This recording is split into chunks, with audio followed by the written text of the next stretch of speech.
Hey, good people. Impact Podcast Day. How are you? How are you? You are in for a treat today. We are having an amazing conversation, which of course we had already started, but we're going to bring you in. We're going to bring you in. So welcome, everyone.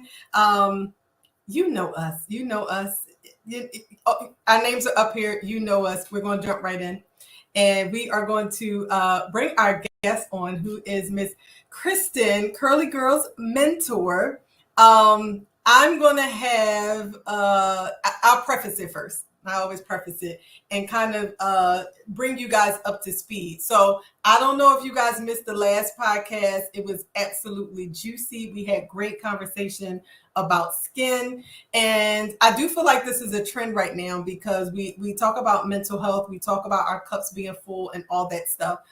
And so I don't know how far we can progress without taking a step back sometimes and reflecting and kind of digging deep and asking ourselves questions and tapping into what's really going on. And sometimes what's going on is deep rooted into something else, right? So I feel like now that we have been talking about our relationship with a number of different things. So last podcast episode, we spoke about our relationship with skin. And today we are going to talk about our relationship with hair. So, so excited to have Chrissy on. I call her Kristen. But if you would like to introduce yourself, tell us who is Kristen, and then we're going to jump right in. Hello. I am Kristen, the Curly Girls mentor. I have actually been in this industry for 28 years. And over the years, one of the biggest things that I've noticed is that we as a people don't love our hair. Right. And so it allowed me to really tap into a space that was really unbothered. And it drove me to really become the Curly Girls mentor because I just really wanted to get to the bottom of why we did not appreciate what actually grows from our scalp. I have been a stylist that has done everything under the sun, right? But when I realized the lack of love that we had for our own hair is when I actually decided to dive all the way into our curls, right? And when I say curls, I mean the curls that you have, right? Like we have coined it as the natural hair community. And so often I see my clients suggesting that they don't have curly hair, but we all have curly hair. We all have curly hair. And so it has created a space for me to really create relationships and build bonds with my clients so that they begin to trust the stylist, right? Because that's really what it boils down to, trusting the stylist. Yeah, I would definitely be one of those people who say I don't have no curly hair. I'll be one of those people saying my hair thick like a Brillo pad. You can't comb this hair. I would not think I would be your client because when I think of curly hair, I look at your hair and I say that's who her client is. I'm not her client. So yeah, it's a thing.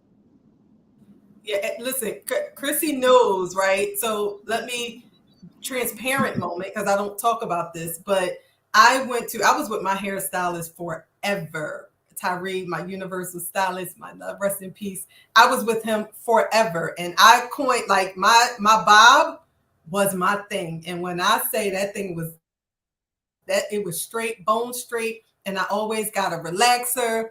And one time he just kept scratching in the crown of my head and was like, all right, let's keep an eye out because it's thinning. And I was like, this was every bit of like 15 years ago. 15 years ago. So at some point, this style that I used to love, I noticed that it just was not how it used to be. And so my hair was getting thinner. And I was like, I got to stop whatever, because I got it processed in so many different ways, a whole lot. And I was like, I got to stop. And so I had never been to anyone else, but I made the shift. And that's when I went to Chrissy. And I know the timeline because I was pregnant with Egypt. So we're talking 9 years ago. And I remember at first I got 2-strand twists when I started going. And I still remember when she coiled my hair. And I I would never have believed that my hair could do that. And then when she was talking about like water, I was like, no, because water, right? We don't want water on our hair. This is the belief, because water is going to puff my hair. It's raining. Water is going to puff my hair up. So what do you mean I need to hydrate it? I was like, nope, not a believer, until I had to become a believer. And now I am gaining a different relationship with my hair because, to be honest, I had to. So, we talk about it all the time. I'm like, had I not been forced to, oh my gosh, you probably still would see the bob today.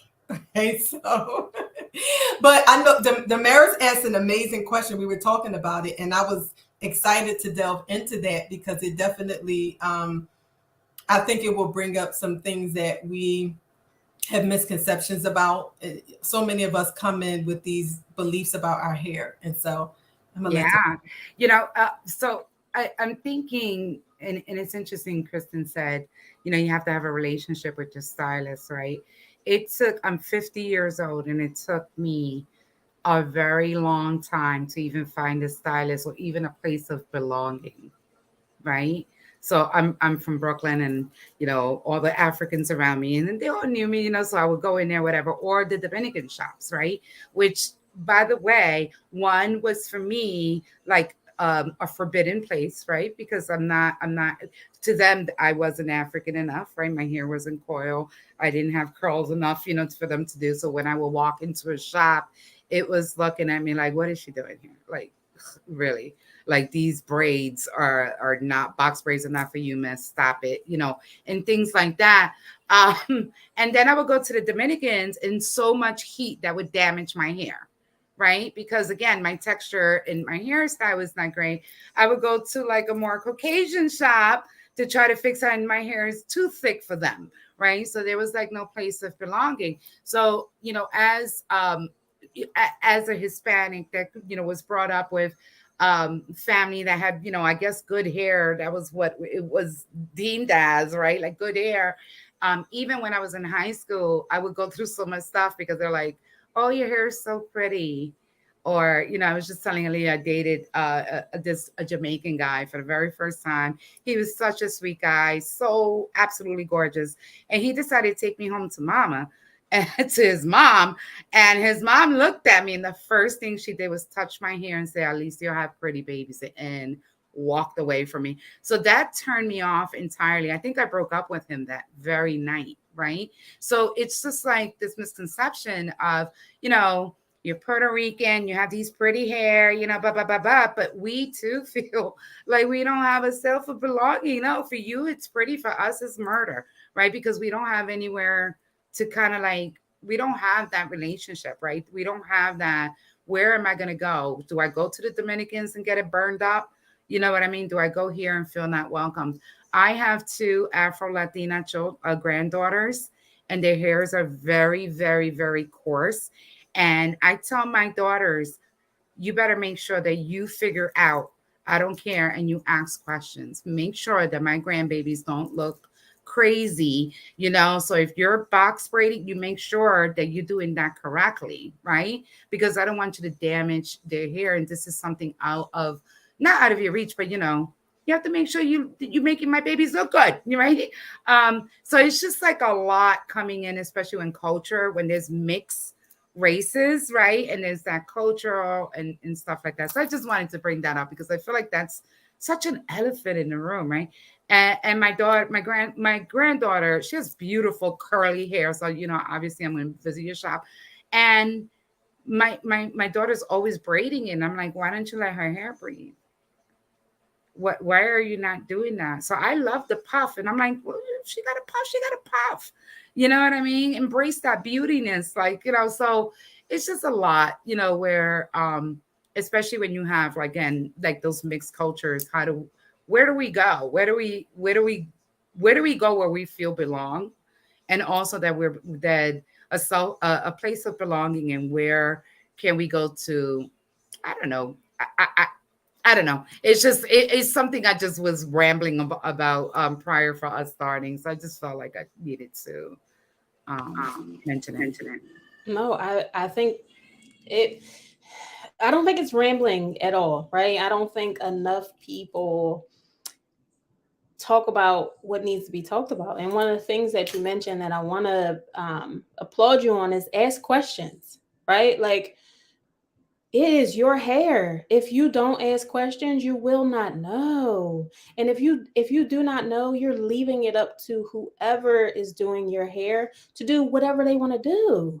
Right? And so unfortunately there are a lot of spaces where we have gotten away as stylists from the consultation, excuse me, which is so important, right? And so one of the biggest things that I emphasize to my clients is whether here is home or not, right? I'm going to make you aware of the things that are going to be important for your hair. And please ask questions. And the person that does not answer your questions or makes you feel uncomfortable for asking your questions is the person that you should be uncomfortable with. Absolutely. Absolutely. And when you are, I do understand the idea of sitting where it looks familiar, and you should, right? You should. But if they make you uncomfortable from the start, it's going to be an uncomfortable scenario from start to finish. From start to finish. So speaking of like I would love to talk about, right, the pattern, the hair pattern and the curl and the good hair, the bad hair, right? For me, I feel like all I know is like 4C, because that's the whole thing. Like, what's your 4C? Is this for 4C? I don't even really know what I think that means. It's a tight curl, kinky, right? I feel like that's the terminology I'm typically used to hearing. Like, oh no, because your hair is kinky. Don't say it's nappy. It's kinky. So what's the whole curl pattern thing? And should we even be paying attention to that? That's going to be a hard no. A hard no, right? And it's a hard no because everyone okay. I'm going to treat you guys like I treat my clients, right? Now that you know this number and this letter, what do? What's next? Just tell. I mean, it's nothing happens, right? Like, there's no prize that you get. There's no reward for having this specific letter or number. It really only puts us in a space to be even more confused about our hair, right? It puts us in a box that most of us feel like we probably don't really fit in anyway. And it still doesn't create the know for us to really know what to do with our hair, right? Like, when it comes to knowing your hair, you just want to know the basics. Is it curly or is it straight? Do you want to wear it curly or do you want to wear it straight? Do you keep it clean? Because that's a big thing, right?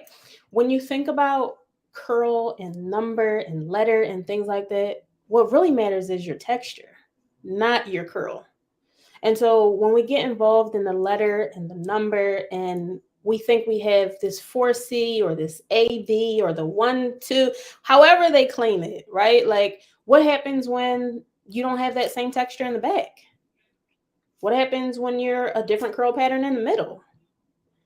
What happens when you are dehydrated and you are that letter and that number?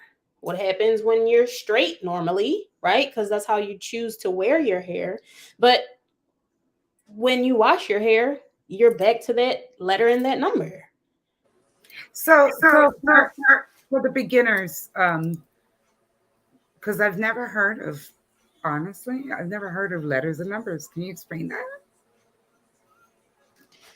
So I'm going to explain it as best as I can because I don't subscribe to it, right? But there is literally this chart that was made up of different strands of hair to display where you fall on this chart, right? So the looser curls are, they're like A's, right? And then you get to like the tighter curls, they're like B's. And then like the kinkiest curls are like C's. And then in those letters along that chart is where you should be able to find your letter and number. Got it. Now it makes sense, because when you said you may have a different texture in the middle and the side, and then when it's wet, because I don't know, but well, from my sisters who got like a kinkier, when that thing get wet, you be like, oh, this is nice. And then it dry up and you be like, okay. Okay. So now that makes sense because you mentioned like moisturizing it, right? Like the water thing. And I tell you, I never would have understand that until I saw it. And so I saw it at the shop and I'm like, oh, that's real. Chrissy says something, and this is going to bring up like for us who have daughters and may have experienced this because I think I may have a trauma in this area. I do not like doing my daughter's hair, meaning I'm talking brings me anxiety type because they are extremely tender-headed, as was I. And I was talking about Egypt, the 8-year-old who has so much hair, a lot of hair, long hair, extremely tender-headed. And so we were talking about shampooing. And maybe this is a myth because for us, or from what I understood, we don't wash our hair like that whole every day, every week. No, every 2 weeks, every couple weeks when we wash our. So she was like, oh, no. It should be every couple days, did you say? And I was like, who? I was like, wash our hair. Who? Can you tell us why that would be and why in my mind, her hair is really tough to manage. This is the story that I understand. Her hair is tough to manage. So the less I shampoo it, right, the easier it is. And you were like, no. Can you tell us why? So it's way more complicated when you let anything sit. When you give anything a lifespan, it becomes complicated. And that's exactly what is happening with our hair, right? The whole idea was like, the dirtier, the better, right? Like if you leave it longer, then you won't have to worry about it, right? And honestly, that's just gross. I just think that's gross, right? But I mean, I subscribed to it at one point, right? At some point, I just found myself not shampooing as often as I do in present day. But there was always this thing for me in specific that was just like, but it doesn't feel good, right? Like you leave it for a while and then it just doesn't feel good. The easiest way for me to explain it is every day we secrete oil from our scalp every day, right? And so the longer you leave that oil to sit on your scalp, the more it's clogging your pores, the more it's slowing the growth, right? And then it just creates buildup. When it comes to tangles in the hair, right? Like our hair is going to tangle. That's one thing for sure we can count on. It's going to tangle. But if you catch the tangle before it gets too tangled, it's way easier. But if you leave it for 2 and 3 and 4 weeks, right? Or we do these protective styles that really aren't protective at all, you are allowing your hair to become as tangled as possible. And so it does become more complicated because it's so tangled at that point. Whereas if you're doing it at the very least on a weekly regimen, how tangled did it really get in a week? Right? Like maybe you kept it in that one style for that whole week. So it didn't really get too tangled.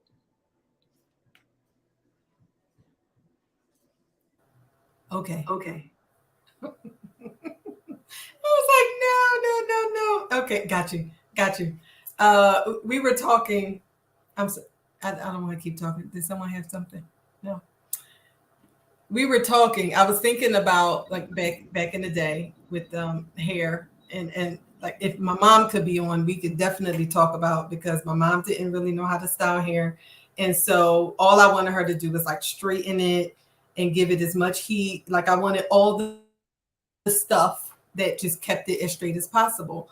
But it's so interesting because I don't subscribe to any of that for my girls. And I'm really thinking now it's more so about what we see. And so because interestingly, my hair is natural, my mom's is natural, her sisters, they all have locks and stuff. Now my girls are really wanting to have their natural hair. And I'm thinking back to, and so I don't know what this shift is, if it really is just a matter of understanding more. Is it that we find it more beautiful, like associated with identity?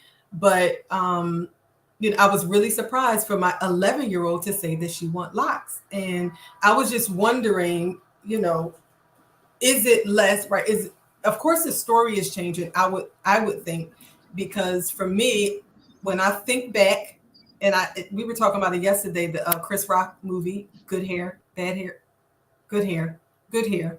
I actually went and looked it up. So I'll share what I saw, and it actually says the hair care industry, the revenue in the hair care industry is $13.4 billion, and it's expected to grow by 1.17%. And so I think about, I thought back to that movie too, because we were talking about it, and his whole purpose of making that movie was because his daughter said, how come I don't have good hair? And so it just really made me think about this whole hair relationship thing.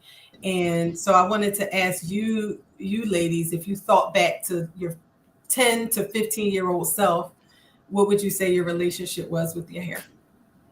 So I will jump in and say that that our hair journey is a real thing, and so I can remember though, as a teenager, so I started doing hair. So, and I have a daughter that's 28. So hair was my thing. I was a shampoo girl. I actually owned the natural hair salon. Y'all don't even know that. Like yeah, I did. So it was a whole thing, because somewhere around 18, so between about 13 and 18, I had damaged my scalp because I was like the finger wave queen. And so I had damaged my scalp from all of the alcohol and the bleach. And I remember my mom wouldn't allow me to dye my hair. So you guys remember the spray cans that would come out during Halloween? The blue So top. I would, Top. yes, yes, yes. So I would get the finger waves that would sit up high, and I would spray blue and green and We did it with Kool-Aid, Obiama. yeah, yeah, Bringing yeah. back in the days. Kool-Aid. Right. And so, but I was damaging my scalp, and I remember, doing all of the natural remedies, like wash my hair with mayonnaise, right? Y'all know about that, the mayonnaise and the lemon, and making up your own concoctions and doing a thing just to try to figure out how to manage my hair. So I absolutely was, tender headed as well. So I didn't necessarily like the press and curl, because when my hair got wet, it would draw up. So my curl pattern was very tight. So I went to cosmetology school. So I learned about curl patterns in cosmetology school. Y'all don't even know that too. And so, and so I learned that my curl pattern was really tight, which is why it was hard to manage, and blow out and different things like that. But it was not, I did not have good experiences with my hair, because it was just really, really hard to manage. And then, of course, a lot of people ask me, do I have alopecia or do I have cancer or something like that?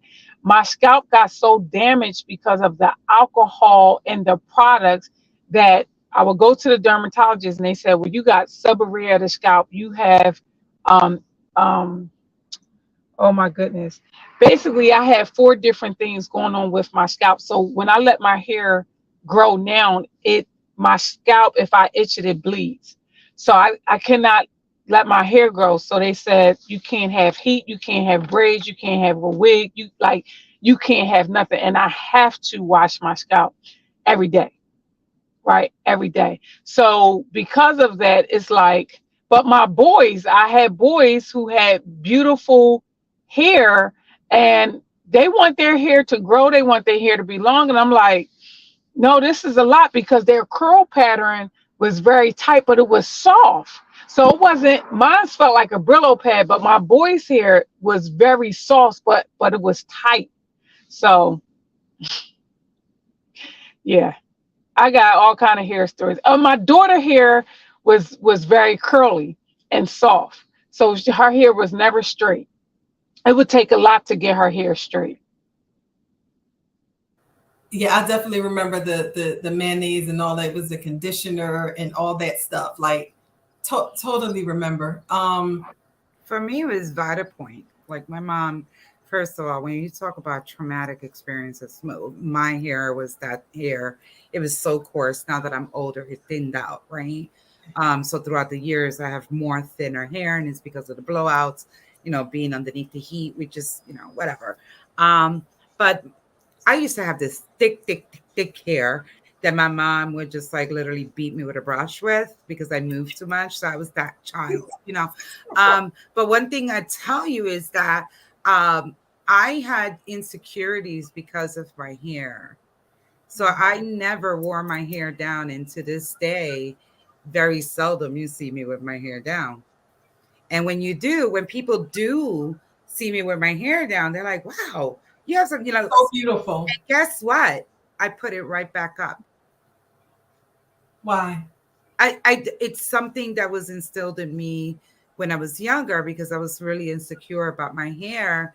I was in a very, very, uh, back in high school, we were really mixed, right? So I always hung out with the black girls. I was always like, not really in the Hispanic, sector because back then it was very segregated, right? The Hispanics with Hispanic, the Asians with the Asians, black. Me, no, I was always a rule breaker. I was like, no, we're gonna hang and you're gonna love me. So in order for me to fit in, if that makes sense, I always made sure, and that was something I always made sure that I kind of like hid that, right? Not to make anyone feel bad because I've heard so many stories and so many other like a lot of my friends, their traumas, right? They would say things like, you get all the attention because you have hair. I'm like, but you get the attention because you're beautiful, right? I might have the hair, but you got them hips, girl. So it's like things like that, and that always like I don't know. I always keep my hair up all the time. I mean, when you see me with my hair down, it's only for a quick minute. Yeah. Wow. So the hair trauma is real. We Yeah. also know that to be hair shaming, Yes. right? A lot of hair shaming as a child because you wasn't considered if you didn't have long flowy hair or and I never was that girl that had the long flowy hair, so I wasn't a part. Like to your point you said, Damaris, like it was a hair thing. And so if you didn't look like this, if your hair wasn't like that, you wasn't in the group or in the crowd. So I went through all of that as well. Oh, listen, I wanted to be with the in girls. So I went got these box braids that took 70,000 years. Um, spent all this money. I can't even remember back then. It was once. I never did it again. I came home and had the biggest migraine because it was so tight and I wasn't used to it, right? And I cried trying to take them out. And I never did it again, right? I mean, they were beautiful. And the girl, I remember, wait, she was so mad because she really spent a long time on those braids, and I took them out so fast. I was like, cut them off if you can't. So again, those are things like trying to fit in, right? Um, I almost killed myself with a huge migraine. Yeah, you're right. Yeah. And that length thing is so real. I remember Sayla saying to me one time, her friends maybe mentioned something like your mom's hair is short, right? And her feelings, she felt like they were talking about me. But I was like, Mom, well, I call her mom. I cut my hair. Like I like it short. This is like the longest it's been in, I don't know, 7 years. So she couldn't understand that people choose to have short hair. And I'm like, it's these stories about hair though. And so there's a comparison too between her and Egypt's length of hair all the time. So I come home yesterday, she's like, oh my God, right? She got to pull it, right? Because she's like, oh my gosh, mommy, you got hang time. You got hang. That's the thing, right? It's really long, right? Oh my, it's really long. But I'm like, it's okay how it is. Doesn't It's okay, but it's that idea of long hair, as if that's like better. It's something with the hair. I don't know. I have a I don't question for know. Kristen, if that's okay. So there's this thing or myth or whatever that after you turn 50, you shouldn't have long hair. Is that true? Is that something you recommend as a sign? Because listen, I'm not going to. So I told you I'm gonna treat you guys like I treat my clients. It's personal preference, right? It is more becoming, right? Specifically because of gravity and the the changes that our face goes through. And so it is just a more complementary style to go shorter as you age. Doesn't necessarily mean that you should be short, right? I feel like a lot of people misconstrue that. It's just like, I don't really want to be short though, right? But you don't really have to be short, just shorter than what you were. And the longer your hair gets, especially if you're wearing it down, it does just make everything appear to be drab. I just want to touch on something really quick. You mentioned the whole idea of hair and then cutting it and choosing to have short hair.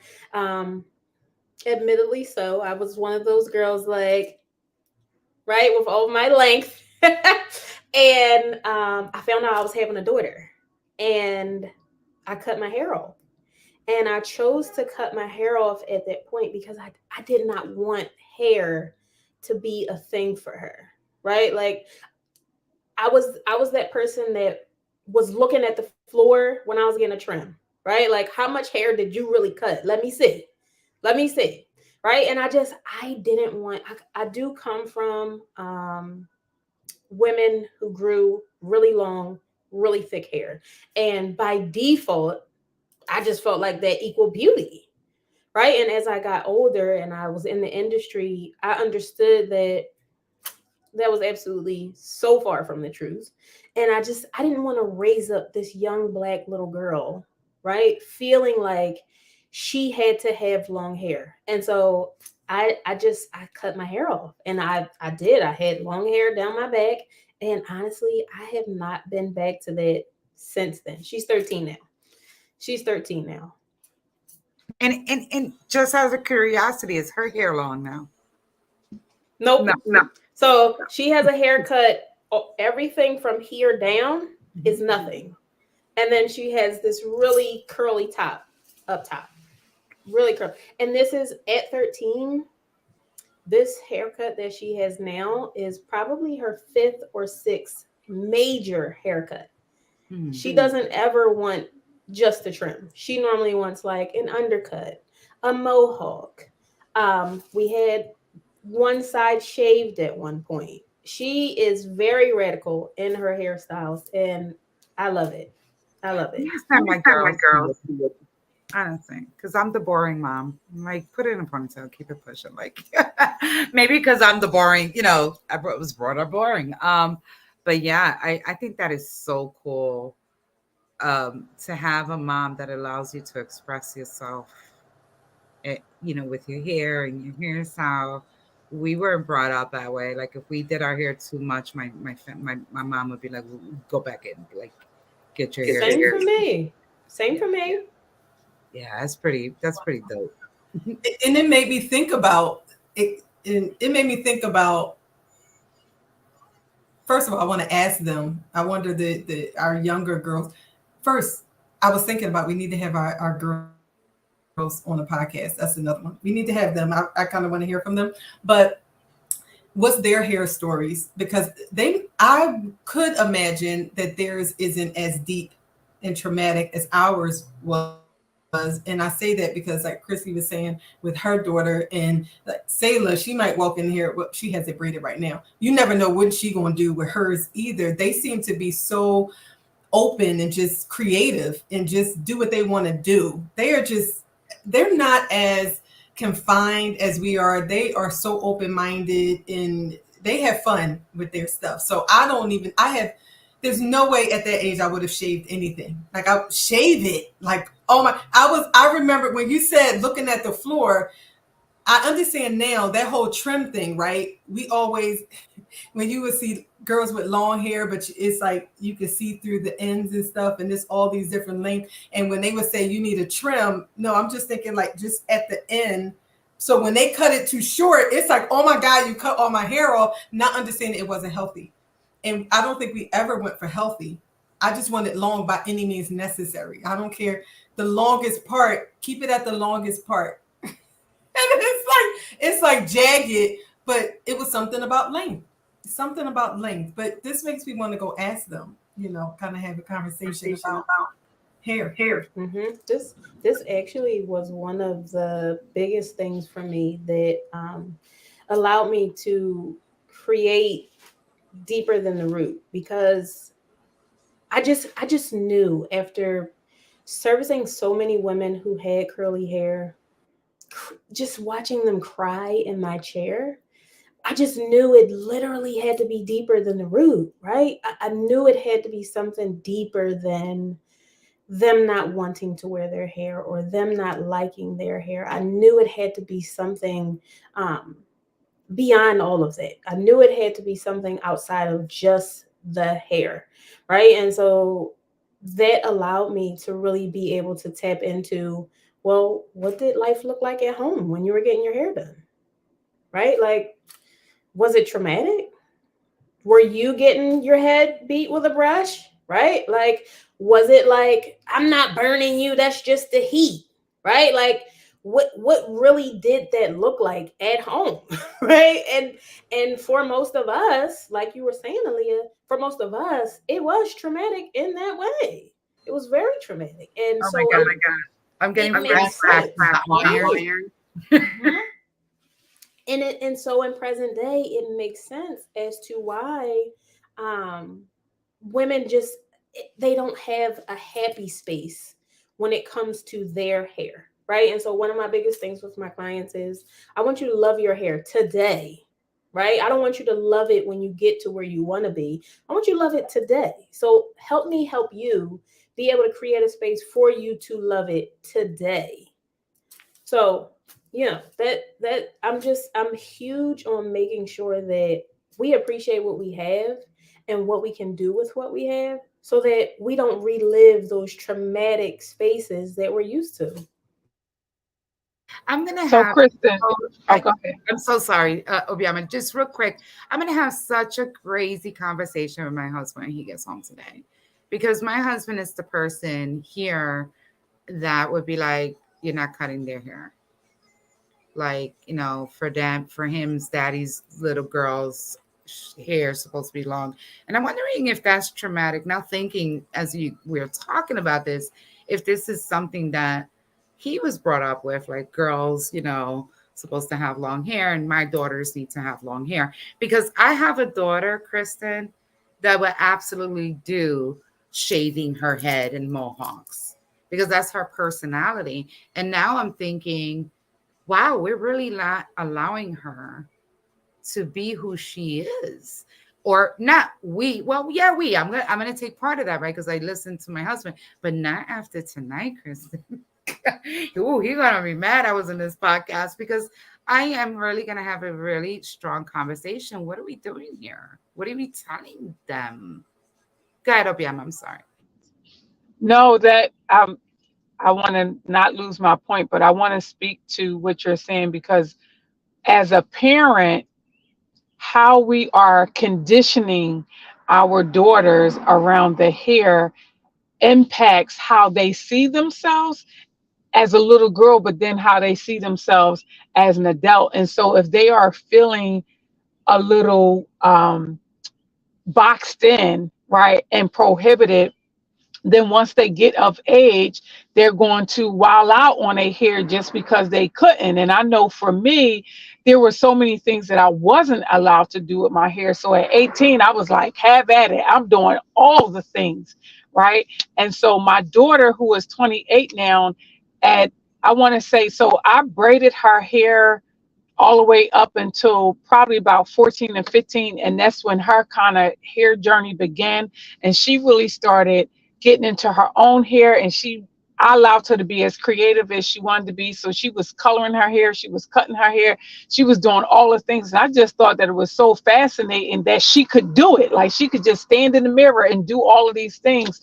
And I wanted her to have that freedom because I didn't have that freedom. Yeah, Right. So it's important. yeah, and that's what I mean by where they are is totally different. And you're right with the conditioning. Like I was talking to I had posted us going to the Beyonce concert, and you probably saw my 11-year-old with the full face makeup and the hair and stuff.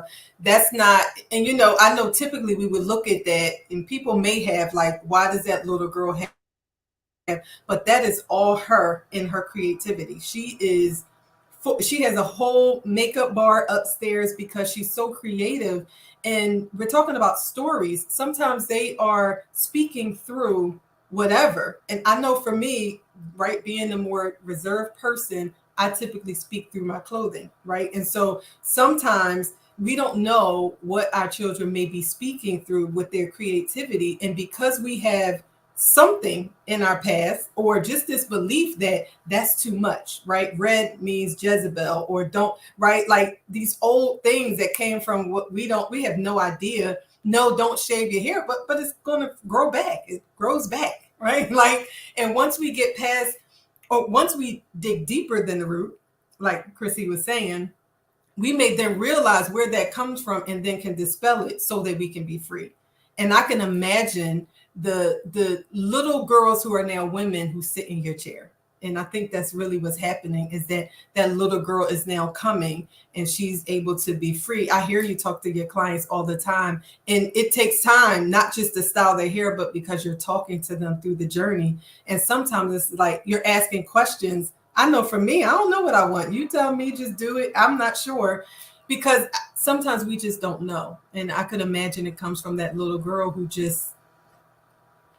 knows what she was trying to say and never got a chance to say it, and now allow someone else to choose. So Yes. No, it's so true. I don't want to, so I don't do young children anymore. I started 13, and I used to get moms all the time when I would do young kids, and they may have seen some other child that I've done, or may have even seen my daughter with her haircut, and by default their daughter, right, is like, well, I want my hair like that, right? And then so now I'm standing there like the bad guy, like, well, what do I say? What do I do? Right. But my first question to the parent or the aunt or the sister or whoever brought them in is, what's the worst that could happen if you let them cut their hair? Right. And if you're raising up a child in such a way, it's really just a form of expression. It doesn't have anything to do with, right? Because I know for me, some of the stories that I heard was they're going to be too fresh, right? Like right. Just all the things. And they're only going to be fresh if you allow them to be, truthfully, right? And if we're just talking about a hairstyle, like, I mean, as adults, I just feel like when we have a hairstyle that we love, it exudes self-confidence, right? And so why would you not want your daughter or your child or whoever this young person is, why would you not want them to exude great self-esteem? Why would you not want them to exude confidence, right? And if we start them young, who's to know who they turn into, because they were allowed to express themselves in such a way that allowed them to really tap into who they feel like what looks good to them. and sometimes we can't even learn what we like or don't like until we get to try it. And so we got to be able to try. So I so appreciate you talking with us. I definitely want to, I'll say this first, and then I'll pass it back to you to find out what's next and where people can find you and what can people expect to see from you. But just charging our friends, our impact friends, with think about your relationship with your hair, and where does your story lead you back to, and is it resonating with you now? And it might, just like Damaris was saying, it might allow you to have conversations with your child, children, mother, parent, grandparent, or whoever, to kind of make these connections so that we can unravel the truth about what really happened along the way. I know I'm going to talk to my girls as well. And it's what my husband too says to me, like he tells me all the time, what his preferences and stuff. Even that, I was shocked. He like loves natural hair. And for some reason, my thought was like, men love all the makeup, the long hair, this. And he's like, no, not at all. So again, let's detach ourselves from what we think is the truth and really tap into and have conversations, because that's where the truth is able to come out, is when we have these conversations. So if you can, Kristen, let us know, where can people find you? Where are you located? What's next? And what can we expect to see from Curly Girls Mentor? So I am so cozily nestled in University City on 38th and Lancaster. I am on Instagram. I'm on TikTok. I don't really know how to use it. Don't tell anyone. Of course, I'm on Facebook, right? And I use Curly Girls Mentor for everything. That way, you guys can find me easily. And you guys can look forward to some really big things. I am going to unpack more of deeper than the root for you guys to be able to tap into that, right? It's going to look like reaching out to you guys, the community, to really find out what your trauma looks like, what your story looks like, to really unfold really what self-esteem looks like for us as Black and brown people, right? Like, we need to really get to what that root is, really. I'm also rebranding, right? I have my launch party coming up on the 23rd of September. So I'm really excited about that. But I really am here for the community, right? Like, this is way bigger than me. And my main focus, my goal is to really get everyone, whether they are young, old, in between, whoever, right? I want to get us back to a place where we are really loving on self, right? So that we can then love on others properly. Yay, I love it. And you see Miss Stacy's on here showing her proud mama love. Last thing I will say before I forget, something Chrissy said that I was like, oh my gosh, that's so true.